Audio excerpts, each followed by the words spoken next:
Philadelphia has a brand new art gallery started by two alumni from the Rosenfeld Gallery, whose 40-plus year run came to an end this summer when Richard and Barbara decided to retire.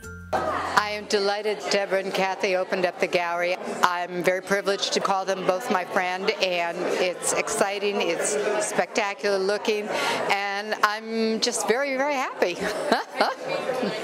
I'm Katherine Stanek. I'm Deborah Fine. And we are the owners of Stanek Gallery. Richard, nice to see you. What do you think of your artists starting their own gallery? I think it's a fantastic idea, and it's not the typical gallery, too. I love the concept.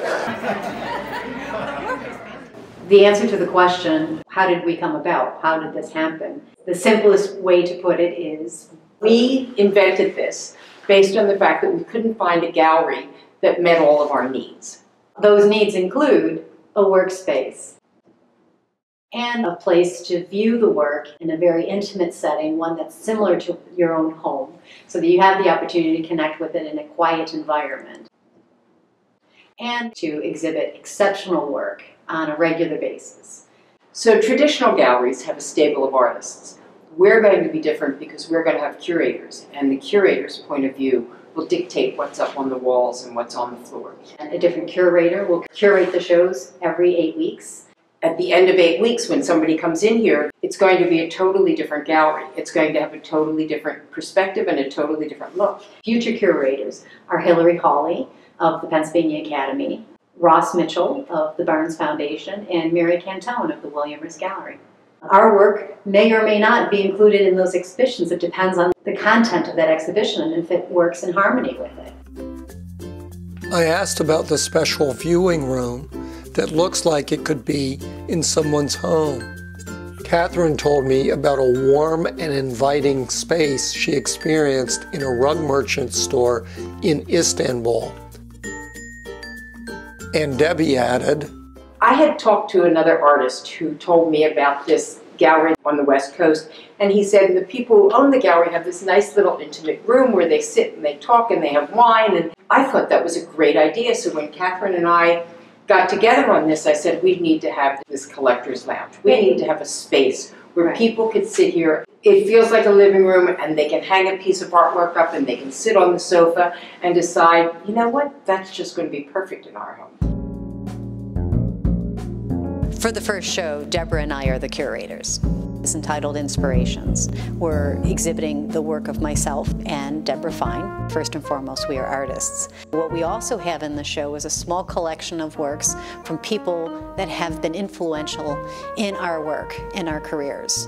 For me, those people include Gary Weissman, who's a sculptor, bronze sculptor, does all of his work from clay to finished patina. His work is amazingly powerful, emotional, and he captures that essence of that I aspire to capture in my own work. Then there's Bruce Samuelson, who's also been very influential in my work, and that same emotional content is there, but he arrives at it in a completely different way. And then there's Stuart Feldman, who, having studied anatomy and forms with Stuart, he has a real sensitivity to the abstraction, even in a naturalistic image. Having that balance of naturalism with abstraction and being able to represent something in a way that feels right. The sensitivity to that I got from Stuart.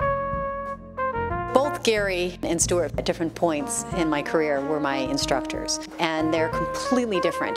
You cannot have one without the other. Together, you feel like you have complete instruction. Stuart is very meticulous, is very specific, real detailed in the anatomy. Gary tends to approach things from the poetic perspective of composing. And so the combination of the two, you're empowered to do a great deal. My name is Stuart Feldman. I'm the sculptor of this écorché, anatomical figure representing the muscles and construction of the human body. A teaching aid for students and an enjoyable work of art for people who like the figure. Katherine speaks quite highly of you, I have to tell you. Well, I appreciate that a lot. You know, she's a very talented, ambitious woman, and this gallery is an example of her general skills and abilities. So I'm very happy to have her as a friend and colleague. Katherine is so innovative, and I have always loved her beautiful concrete sculpture. But in this show, she is also displaying a new kind of work. These new pieces are really beautiful. How did you do these? All of them are drawn from life. I bring the model in, usually not more than 3 hours, because it's not about just copying the model, it's about capturing a moment. I draw them with my tablet. I have a Galaxy S10 tablet, a little 8-inch tablet with a stylus and the various pens that come with it. Is drawing on a tablet a lot different from drawing on paper? Absolutely. But one thing that I like about it is that the technology is such, it feels like you're drawing with a pen on paper. It glides and it has a pressure sensitivity. And how did you come up with the idea of layering the same image on 2 different sheets? They're silk organza, and the layering came purely by accident. I had them laying on the floor on top of each other, and then light came through them, and it just created a whole nother image, and I liked that. And so I played with that in the context of some of what I wanted to say in the work. We're not going to lose a great sculptor to the graphic arts, are we? No, in fact, what really looks fabulous is when I pair it up with my sculpture, and that's coming in the future.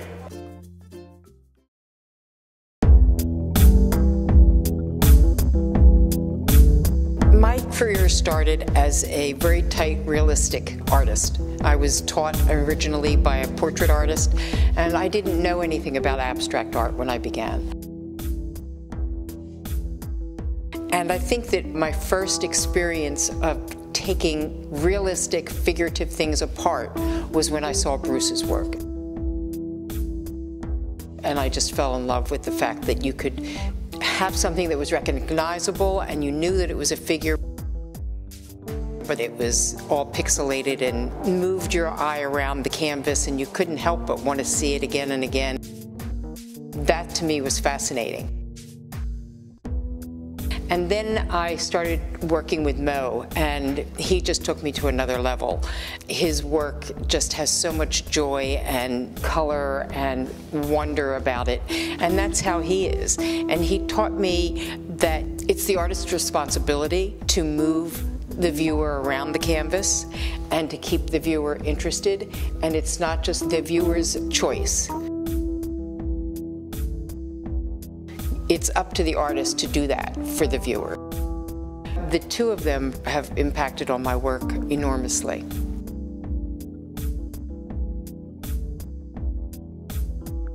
One thing I noticed is how incredibly beautiful the gallery is, just as a decorated space.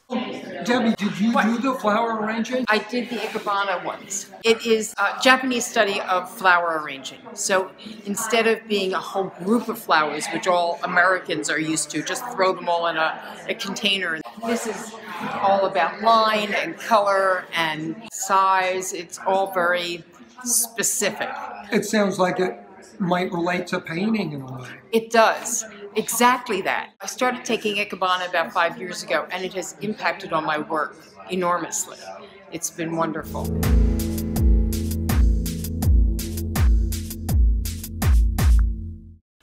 A quick shout out to the husbands.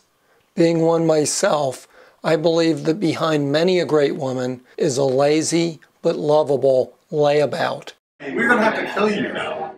Well, maybe not lazy.